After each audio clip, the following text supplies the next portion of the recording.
Cat Days by Griffin Rose on AO3. Episode 15. Chapter 3. Izuku, the Social Butterfly. A week after the USJ, Izuku stood next to Tenya and Uraraka's desk in the morning before class, chatting with them about the previous night's homework. Bakugo came in and made a beeline for him, which had Tenya and Uraraka tensing in their seats, in case they needed to intervene. All he did was shove a note card in Izuku's chest. "The old hag wants you over for dinner," he stated, walking back up the aisle. Izuku fumbled to catch the index card. "Oh, wait, what? Who?" An address was scrawled over the card, and a date and time. It was for this Saturday. "The old hag," he repeated. "She wants to see you again." Izuku blinked. "Who?" Bakugo growled at the front of the room, tiny explosions popping in his hands. "Mom, you moron." Izuku twists his face. "You call your mom—" "Shut up." He stormed to his seat and sat down, crossing his arms and glaring at a few people, actually trying to be his friend. "That was weird," Uraraka whispered. "Why would Bakugo's mom want to see you?" Right. He forgot she didn't know. Their confrontation the first day of school hardly explained anything. "We used to be friends when we were little, until everything with my parents happened and I ended up in foster care.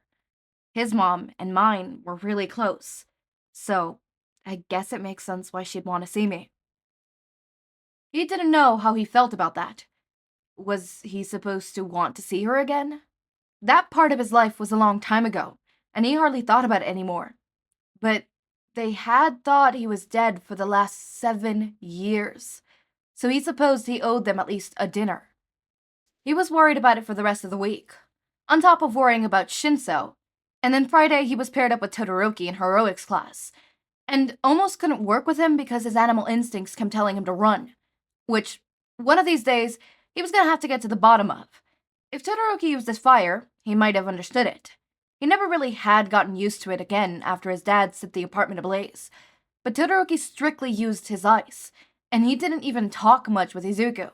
So Izuku wasn't sure what his instincts were so worried about. It was a lot on his plate to deal with in only a few days. The dinner almost seemed inconsequential by the time Saturday rolled around. Sashi made him wear a nice shirt and drove him over. He and Shouta were going out with Nomuri and Tensei, while Izuku was out, but they were staying in the area in case Izuku wanted to leave early. Izuku could not convince them he knew how the train worked, and fully capable of getting home on his own. Still, he was kind of glad to have them with him as they drove through the neighborhood. Seeing his old park brought back a rush of memories. They even passed his old apartment building. The damage from the fire had been repaired, like it never happened. He wondered who lived there now. Mitsuki opened the door when he knocked. "Izuku, you little bastard, come here!" She pulled him into a hug. "Don't crush him, dear," Masaru called from inside the house. Izuku laughed as she let go of him. Some things really didn't change. She walked him into the living room, where Bakugo sulked on the couch. He wore a plain black t-shirt and barely looked up as Izuku entered. "So good to see you," Mitsuki said. "I couldn't believe it when Katsuki said you were in his class. We thought that bastard had left your ashes in a ditch somewhere." "Language, dear," Matsuru chided. To Izuku, he said, "We're very happy you're alive and well. I hope Katsudan is still your favorite. It'll be ready in a few minutes." "It is," Izuku assured him. In the corner of the living room, he spied a shrine with his mother's face on it, and an old one from her old college days, if he remembered. "He used to have a picture of both of you on there," Mitsuki said gently, "but once Katsuki said you were alive, we couldn't very well keep you in the shrine." His eyes misted. He had no idea this family was so deeply affected. "I'm sorry I'd never got in touch." He glanced at Bakugo after he said that, their eyes barely meeting. Mitsuki ruffled his hair. "You had a lot going on. I'm just glad we know now and not in a few years when you go pro with Katsuki." That'll be quite a shock to see you on the news like that. He laughed, and the rest of the night didn't seem so bad. He told them about his few months in foster care, and then growing up with Shouta and Hisashi.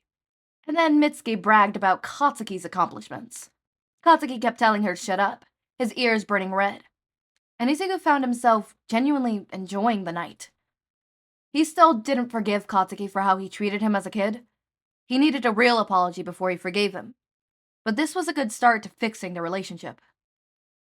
On Sunday, he hung out with his friends in the park, working on homework at a picnic table for a while before delving into little children again and chasing each other around the playground.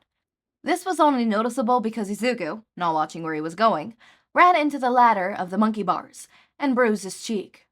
And that was only noticeable because the second Todoroki noticed in class on Monday, eyes never left Izuku.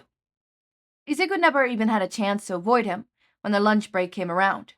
He barely closed his notebook before Todoroki was at his desk, asking if they could talk. Sure.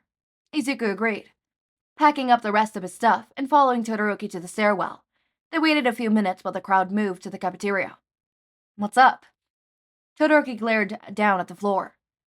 Your father is a pro hero. Izuku blinked. Did he even have to respond? Yes. So you know what it's like. Todoroki said, looking down at his right hand and clenching it into a fist. The intense training, the pressure to constantly be the best. Izuku tilted his head. He had no idea what Todoroki was talking about. Training with Dad was never that bad, and never more than I could handle. And yeah, he always wanted me to do my best. What parent doesn't? Did he give you that bruise on your cheek? Todoroki demanded, eyes finally meeting Izuku's. And... oh. Izuku thought he knew where this was about now. No, he didn't, Izuku stated. I was messing around in the park with Tenya, Uraraka, Ashido, and Koda, and I wasn't looking where I was going. You can ask them. They'll laugh as they tell you. Todoroki pursed his lips, glaring at the floor again. Todoroki, does Endeavor hurt you? Izuku asked. The minute it takes Todoroki to answer was a long one, and Izuku's gut twisted itself into knots while he waited. He doesn't leave bruises. Usually. That's not exactly comforting, Izuku said. What does he do? Did he burn your eye? Todoroki reaches his right hand up to lightly trace the scar. Not directly. What does that mean? My mother did it, he answered, but only because he drove her to it. Izuku's mind went haywire. What? Do you know what quirk marriages are? Todoroki asked. The mental whiplash made him recoil. Yeah, I guess. The story did not get better.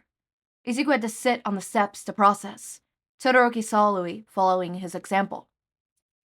It's why I swore never to use my fire in a fight. Todoroki finished. I won't use the power he's so proud of.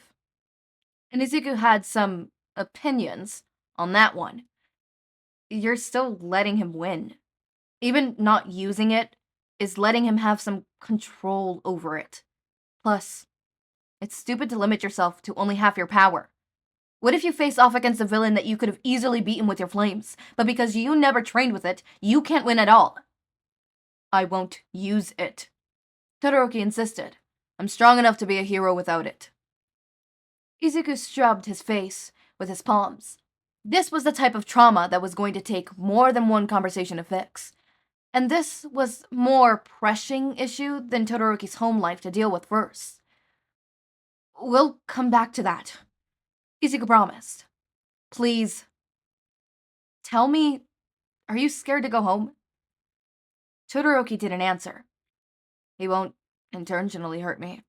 I'm too important for that. Just like Hisashi would never kill his mother. He loved Inko too much. You didn't answer the question. I know he won't hurt me. Todoroki restarted. He wrapped his arms around his knee. But sometimes, in training, I feel like he forgets who we are and why we're training. Izuku nodded and scooted up the same steps as Todoroki. I'm gonna hug you now. What? Izuku slowly wrapped his arms around Todoroki, giving him plenty of time to move or shove Izuku away if he wanted. He did neither, and almost seemed to melt into the friendly contact. Huh.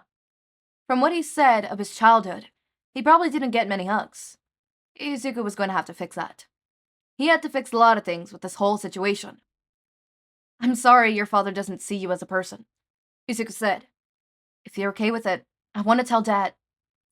Aizawa-sensei, what you told me. He could probably get you out of there. If he couldn't, then Nezu certainly could. Todoroki laughed, almost hysterically, and shook his head. Endeavor is a number 2 hero. Aizawa-sensei can't touch him. If it was that easy, I would have done it years ago.